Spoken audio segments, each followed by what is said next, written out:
Assalamualaikum friends, today we'll discuss how to enable VoiceOver on iPhone and iPad.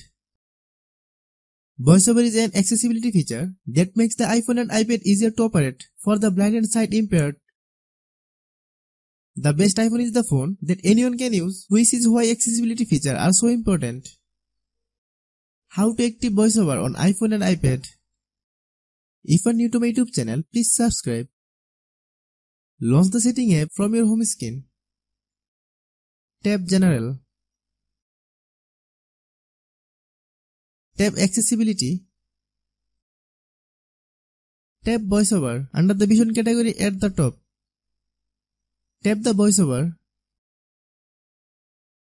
Then turn on VoiceOver option. Now that VoiceOver is enabled, VoiceOver changes the gesture in iOS in order to make easier for visually impaired individual to know what they are tapping on the before they actually select it. If you are new to my YouTube channel, please subscribe. If the video is useful to you, please share with your friends.